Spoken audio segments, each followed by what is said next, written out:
Hello, how you doing, my kings and queens? Today, I would like to talk about yelling at the kids at the very, very last resort. Because sometimes when you yell at the kids, sometimes it might buy you a minute, but the more you yell, the tighter you get. You drain yourself out. As if you are sprinting during a 400-meter race, but you still have 200 meters to go. So don't let that drain you because they say, "Oh, we could get tired. We could get him tired real quick. We could get her tired real quick by letting him yell." So let's not say nothing. The more he yells, the more she yells, the more power we have. I know it could be frustrating. I know it could be tempting. When you're talking to the kids calmly, reasonably, they still overtalk you or try not to hear what you have to say. But don't let that discourage you. It's still your class. You're the adult over the 10, 11, 12, 13 year olds. You understand? So don't let that frustrate you, annoy you, discourage you, where you want to quit. Don't make them scare you out. Or you're right. Don't make the little kids chase you out the classroom. You understand? I know you might have some heavy hitters back to back where they're giving you a run for your money every day. Uh, but the main thing you have to do is be mean. See, you can either be loud and nice, where you yell at them but you don't do anything, or you could be quiet and mean, where you write their names down and you don't care if they say they don't care. You say you don't care. Let's reset. You want to try again? You have time to care. You have time to jump on ship. Um, if the students is acting up automatically, you could say negative or positive. You want to go on a field trip or you want to go home. And if they still playing around after you told them 2 or 3 times, you gotta write their name on the board. Once again, I recommend they don't write their name on the board because then that's where the students want to help you, or the students might try to fight you to erase their name. You could take away the points on your phone. You got to do it then and there. If not, then it's you might as well get them the whole school year. So the sooner you do this, the better off you be. If you do this in September, October, you, this will help you to have full range and control over the class. But if you don't write the names down, you do it yelling, they're controlling you and they're controlling the class. See, you're being the kids. See, the kids they yell, but they don't do anything about it. See, they're all barking or bite. See, you have to be you have to be more bite than bark. But I don't mean to say it like that though. But you gotta let your actions speak louder than your words. So once again, yeah, the kids at the very last resort. So you won't wear your voice down, so you won't have a squeaky voice. So you won't whisper at the end, or so you won't also have high blood pressure. Also, you won't have a heart attack even in it might happen even in your 30s and 40s too. Don't let the kids make you have a heart attack too. I say it will happen to you, but you gotta think of all of these things. So that's why you have to write the names down on a sheet of paper, put a check next to their name. If they say they don't care, you say when you get yourself together, you get your care points back. When you get yourself together, then you'll get your points back. When you start caring, you get your points back. Another thing to keep in mind is if they're screaming, they're having a screaming match every day where they're out screaming at each other. You can say no World War III today. We're not doing World War III. You go to school to um, yell, curse, have World War III every day. You're too young for that. You're too young to be um, fighting for that. Leave that to the grown folks. You're supposed to have fun going to school. It shouldn't be hectic. It shouldn't be World War III every day. So this is what we're gonna do.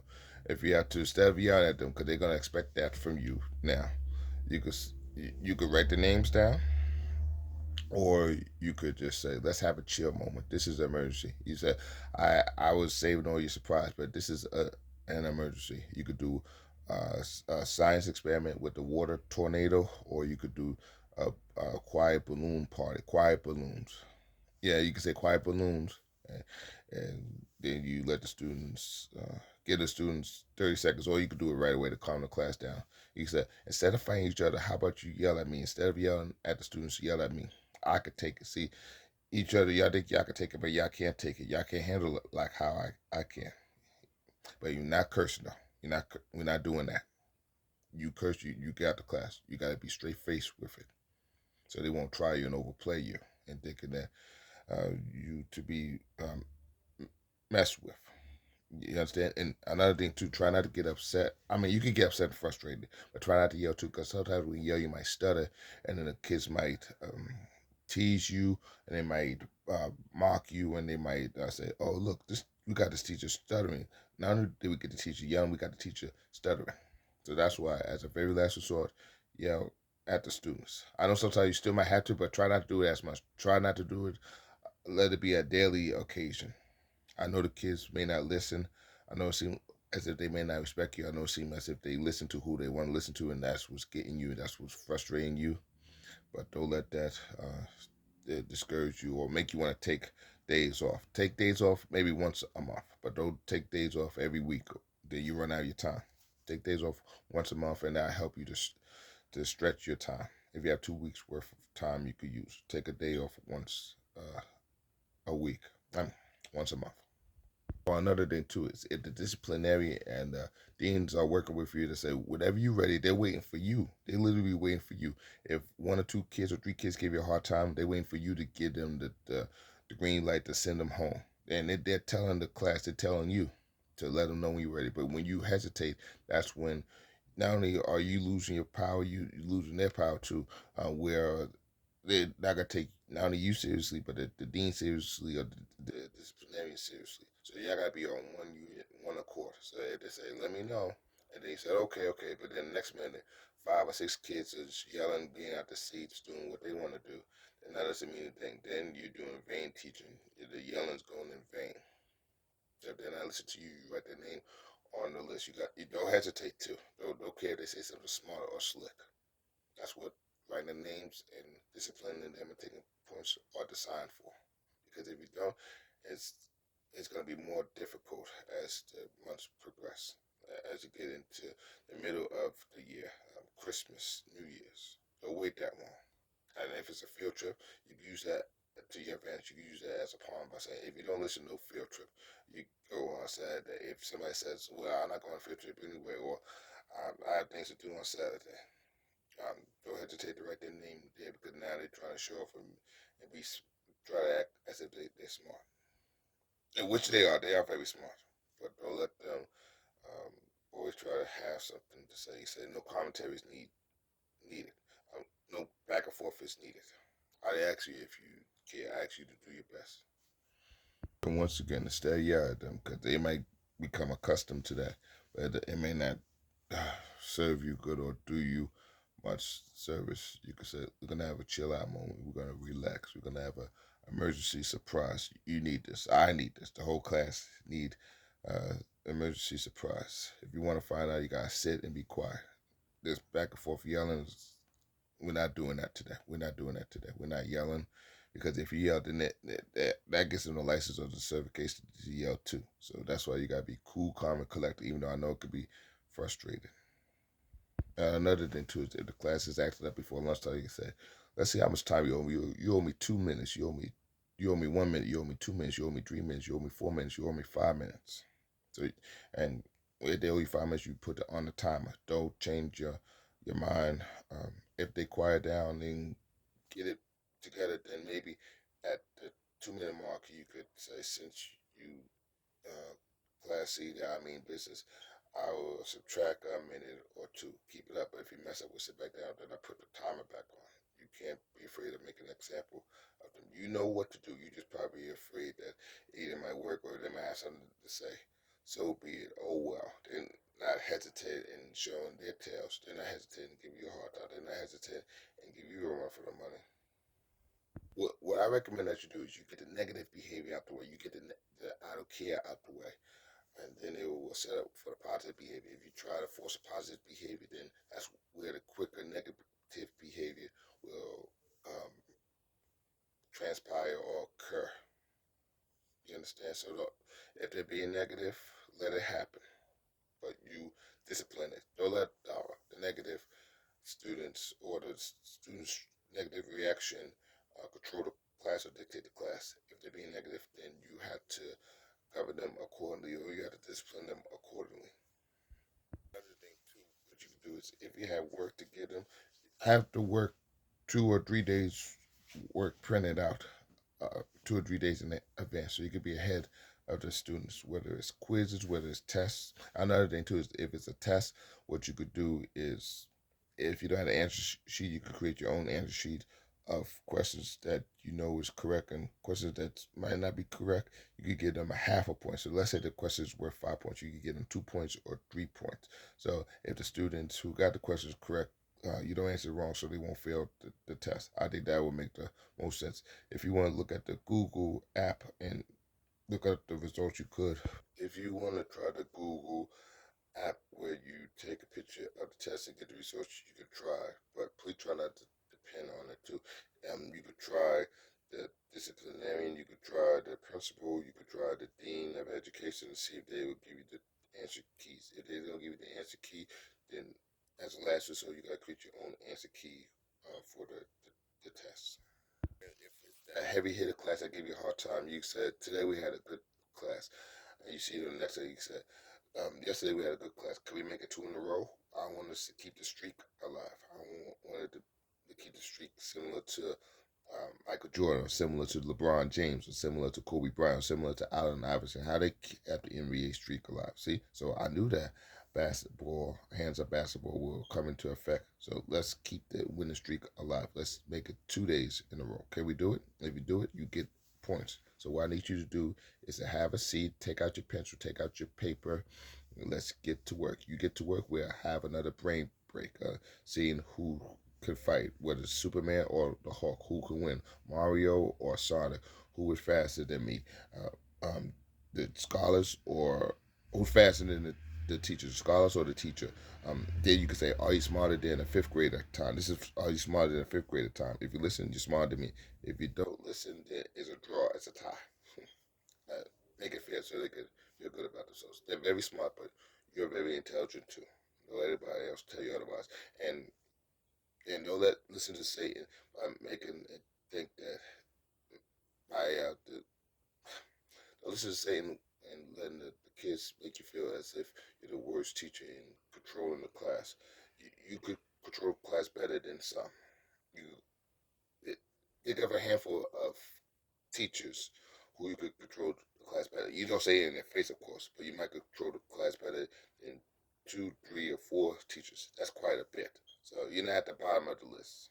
Even if you might be at the near the bottom, but you're not at the bottom. You know that you can control the class better than some of the teachers. And that should be enough motivation that you need. So if if the other teachers can control the class, so can you. That's what it comes down to. So don't get discouraged. Don't feel sorry for little old you. You got this. You win some, you lose some. You win some good days, you lose some. How can I say? You win some good days, you lose some good days. There you go. I think that makes sense. But the main thing that it comes down to is not the yelling. It's not even the teaching. The students know that you can yell. The students know that you're a good teacher. What they need more than yelling at the teacher is discipline. You gotta say what you mean what you say. You gotta say what you mean what you say, more than the disciplinarian, more than the dean put together. So they don't depend on the dean. I say, look, the dean is coming. Look, the disciplinarian is coming. Let's get out our seats. You don't need the dean or the disciplinarian all the time. Only time you need the dean or disciplinarian is if it's extreme behavior, if it's fighting, if it's nonstop cursing. But if it's little stuff where they're throwing airplanes or getting out their seats, you don't need the dean for that. Even if the whole class is talking or loud, you don't need the dean for that. You can handle that yourself. Because when the students depend on the dean for every little thing, then it turns into a kindergarten class. And then they make it seem as if you can't do some stuff. Then they make it seem as if you're in kindergarten with them. So stick to your guns. And another thing too is uh, when you write the student's name or take away points, you say this is a warning, this is a advisory. You still have time for me to give you points. You still have time to care. If you continue to do what you want to do, then you might get kicked out the classroom. So if you keep on acting up, just look at it as 3 strikes and you're out. Right now you got strike one, you got strike two. But if you keep it up, you might be out the class if you continue. And another thing too, the line is rowdy. What you could do is you could say field trip line. Pretend that this is a field trip. If they're going to lunch and they're outside, you say, "Where's my field trip line?" Or you can say, "I bet you, I bet you're not faster than me. I bet you can't get in line faster than me. I'm gonna get you. You better watch out now. You better get in line before I tag you. This is line tag. You better get in line." You could uh, break the ice if you have a couple minutes left to break the ice, establish rapport. And then you can say, make way. I gotta get the back line. They not ready. And let me get the students, the back students' attention. If you want the class to sit down, you can say the floor is lava challenge. The floor is lava test. You say this is a silent ninja test or a silent ninja challenge. Floor is lava challenge. Can you handle it? Can you step up to the plate? And for some attention getters, you can say quiet juice or quiet soda. Then they do shh or quiet Pringles. Then you say quiet Pringles. Then they say quiet signal or quiet chips. And then you can say draw me a quiet chip. Or you could say Quiet Umbrella, then they say Rihanna. Or what you could do is you could say five five beat, five beat, five beat, five beat. Stop, stop, stop, stop. You could say silento, silento, silento, silento. Hey class, hey what? Hey class, hey what? How do you silento? My hands up high, my feet low. This is how I silento. My hands is high, feet are low. This is how I silento. Silento, silento, silento, silento. Excuse me, my tongue twists itself. And another thing too is if you have to be mean with them, remember what I told you. It's either loud, nice, where you're nice but you yell at them, or you be mean but you're quiet. Loud, nice, or quiet, mean. Who you think is gonna win? And what you do too is they'll get them privileges if they haven't earned it. Maybe you have to cancel, sit in the teacher's seat, or sit in the teacher's stool, or be in a classroom helper. They don't do any. They don't get any of that, and they still try to resist you or give you a hard time. Then you write down their names and make an example of them.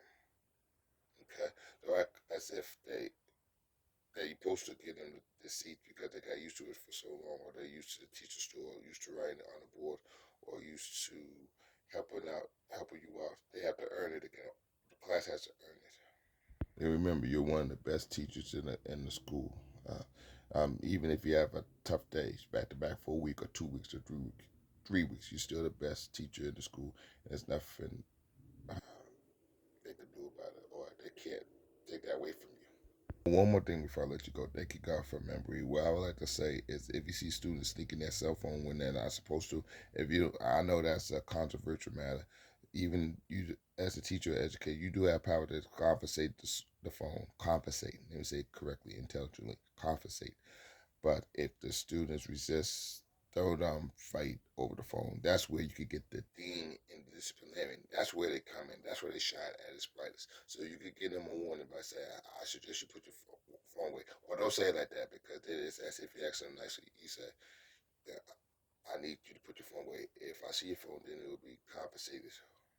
Say it like that. You won't compensate it, but the disciplinarian or the dean will compensate the phone. Don't tell them that because then they'll wait for the disciplinarian or the dean to do so. So you could be saying you take the phone even though you don't take the phone, if that makes sense.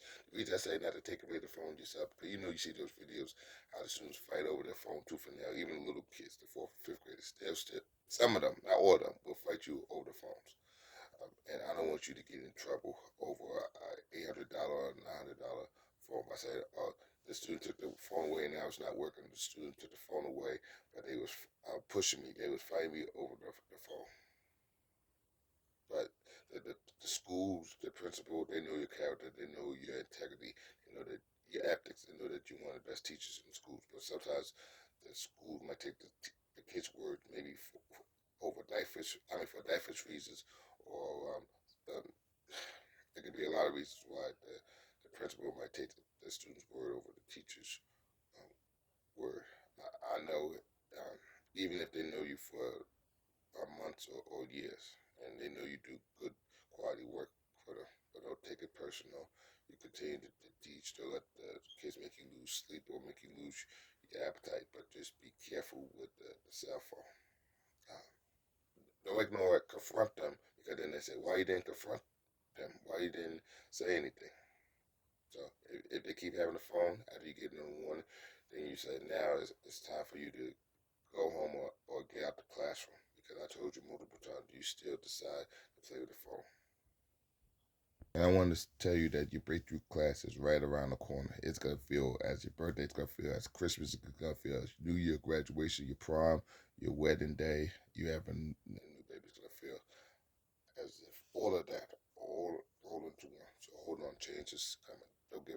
was unchanged in hand. I know it seemed as if you are having tough times with the kids, as if they're giving you a run for your money. Not all of them, but I know it could be certain kids. And don't let them bombard you too as soon as they get in class. If they ask if they could go to the bathroom, if they could go to the nurse, if they could go get some water, you can say, nope, you gotta wait for 5 minutes. You're not gonna bombard me or discombobulate me. And you can say that to them too. But they know better. They, they, some of the kids will decide not to listen to you because they think it's a free ride when they see you. They think it's a free for all when they see you. They think it's a free day. They'll let it make it be a free day if you're the specialist because they'll take advantage. Even if you're a good specialist, even if you don't take any smack, they'll still take advantage of the art teacher or the music teacher or the gym teacher because they'll think that the specialists are real teachers, but they are real teachers. Just because you have them for 45 minutes, you still are a real teacher. You have the same power that you do with a double period teacher who teaches the students for an hour and a half, an hour, 40 minutes. You still have the same power, even though you might not teach them half as long as the reading teachers or the math teachers. But when you pick the kids up for lunch, and if they are showing off already, you can say, it's reset time. Let's reset. We're not going inside until it's quiet, until I get a straight line. And if they're playing with you, this is where you can use your authority. This is where you could use your discipline by taking away points. Don't be scared if they say something smart or slick to undermine your power or authority. They're testing you, and you can pass this test. Another thing too is if they show up in the class, they'll be afraid to call the security, call the dean, or call the disciplinarian to move the student if they made a lot of disturbances or create a hostile environment. And they'll be afraid to speak to the parents too. And if the parents gaslight you and say, "What do you mean? Don't stutter, don't stumble over your words. Just take your time and gather your thoughts. You could do this. You're intelligent. You're smart. You're resourceful. You're a genius." And what you could do too is if you get last minute notice of preparing for a test or a quiz that you had little to no time to prepare for, you could put notes a day or two. Let's say you find out that the student's going to get tested the day of or the day before. You might have an hour or two to prep the class. What you could do is maybe go to school a little early and print out notes that they can use and can create your own open book tests. If it's science, if it's math, if it's reading, create the notes. Maybe not word for word, verbatim, but you can create key notes or keywords to help the students so they won't ask you or they will say it's not fair. They have the notes that they can use as an open book test. One more thing too is you can do share and talk or share and turn, talk and turn. Excuse me, where you have over 200 questions ready for the students. Start off with easy questions. You could do scientific or math questions if you want to, but try to start off easy, and this will help you to build upon you teaching the students. You could, if they don't want to do talk or turn, then you facilitate it, you organize it, you lead it. At first, by saying who will win, Mario or Superman? Who will win, um, Hulk or Broly? And what you do is you say give me a thumbs up if you think Hulk will win, or give me a thumbs up if you think Broly will win. Then you let the students color. You get color sheets, and then they color the answer of who they think will win the battle. And if the class complies with you, you can watch the video of Broly or Hulk having a fight. Don't let it be too graphic. Let it be PG. With if it's fifth grade, sixth grade, or seventh grade. But do this. You could show the video after they do their work. If they participate and cooperate while they're doing their work. Or if you want to do this as an icebreaker for 5 minutes, don't do it the whole class now. Yeah, I know you'll find a way to implement um, the Hulk versus Broly video, whether at the beginning to break the ice or in the middle after they do the work. It's up to you. It's your discretion, but not the whole time, because then they'll get used to watching the video the whole time, every day. Don't spoil them like that. Because they're not spoiling you in terms of listening and respecting you. So don't spoil them. Fair is fair. Not trying to be tit for tat, but trying to keep it real and be realistic with you. Another thing I want to let you know with the kids too is Thank you, God, for remembering. Another thing you do too to be creative. I know you gotta watch out for this stuff. They have to really earn it. But if you want to break the ice, you use your discretion, use your prerogative, you use your decision. If you want to bring a Obama mask, if you want to bring Shark, especially if you want to tell them that, do you know, or you can ask them, are sharks still alive? Uh, Correct or no, true or false. Yeah. Then you can say the results will surprise you. And then what you could do is, if the class listens, you could let them watch a shark video to let them know that sharks are actually chicken. That's right, correct. Sharks are chicken. Birds are descendant of sharks. Uh, Chickens are descendants of birds. So sometimes the students eat chicken nuggets. They're eating dinosaurs. I said sharks. I'll say it again. Birds are descendants of dinosaurs. Chicken are descendants of dinosaurs. And they don't realize that they're eating dinosaurs, the chicken nuggets, the fried chicken. They're eating dinosaurs, they're eating dinosaur nuggets, they're eating dinosaur wings. You might as well say buffalo dinosaur wings. But once again, if the class was really engaging in class, you could let them pass. You could pass them your mask. You could, but tell them not to wear it in their face. They wear it on their head. For a minute. Don't let it take too long. You know the students, they like to take their sweet old time and don't really have the thought to think about the other students. So give them 10 minutes to look at your mask, or 15 seconds. 10 seconds or 15 seconds tops. 30 seconds is too long. To where you pass it to the class if they're listening. If you want to do it in the line to break up the ice, you can, but then they may get excited and expect to touch your mask and play with your mask and say, when we going to play with your mask? When we going to play with your mask? Let it be a surprise. I did listen by saying, since you were well behaved, I have a special surprise for you. I have a dinosaur surprise for you. We're gonna learn about dinosaurs today. Uh, Once again, are dinosaurs alive? Correct or no? Give me thumbs up if you think the dinosaurs are alive. Give me thumbs down if you think dinosaurs are not alive. The results will surprise you. Chickens are actually a descendants of dinosaurs. Birds are descendants of dinosaurs, especially eagles. That's why I asked you last week if an eagle, who would win a fight, eagle or lion. Now you know that eagle would beat the lion because the eagle is descendants of dinosaurs. Makes sense? It's similar to a lion fighting a dinosaur. Who's going to win? The the dinosaur. No matter how, even though the lion is pretty strong, and you could tie it together. See, you are an excellent teacher, but what you gotta let be excellent is your discipline.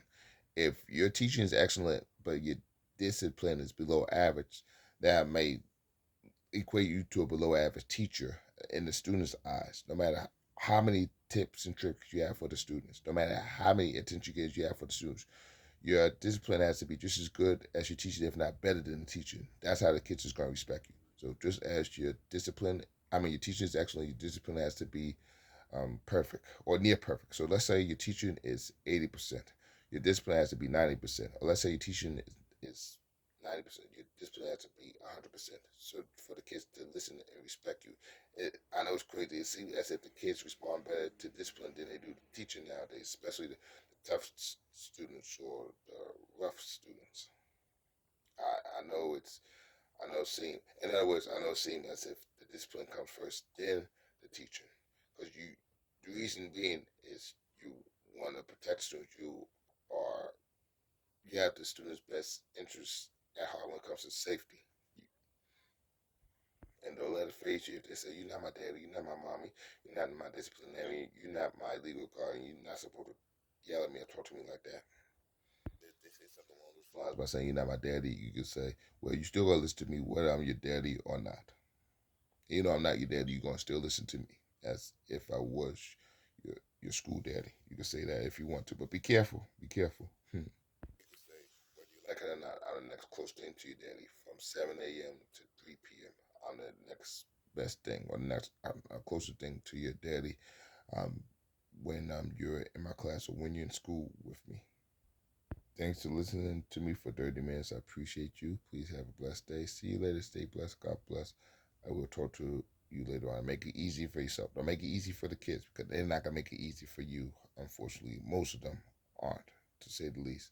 So make it easy for yourself by having your paperwork printed. I mean, your worksheets for them printed a day in advance, 2 days in advance, a week in advance. Have a week worth of work ready for them, especially for those smart kids that finish quicker than everybody else. You always have extra work. If you have to print out 10 worksheets, if you can, have um, crossword puzzles, word search, have a creative, um, open open-ended questions ready for them. That's what I tell you. Have 100, 200 talk and turn science questions. Have 100 um, Jeopardy questions for the kids. You can turn it into a Jeopardy game, and then the kids can win points. Have 50 open multiple choice questions. Open-ended questions. I know what you're talking about. Open multiple choice questions. No such thing. And I didn't mean to keep looking at both angles of the camera. I was looking here, then I was looking there. I know, make up your mind, eyes. I digress. Look at me babbling on.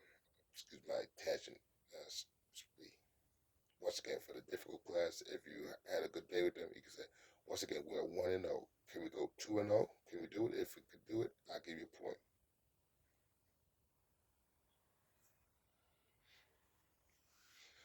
Okay. And once again, to get the class attention, you can say, who's going to be my first negative, or who's going to be my first positive or first negative? The choice is yours. It's up to you. But thanks for listening. Please have a blessed day. See you later. Stay blessed. God bless. I will talk to you later. God bless.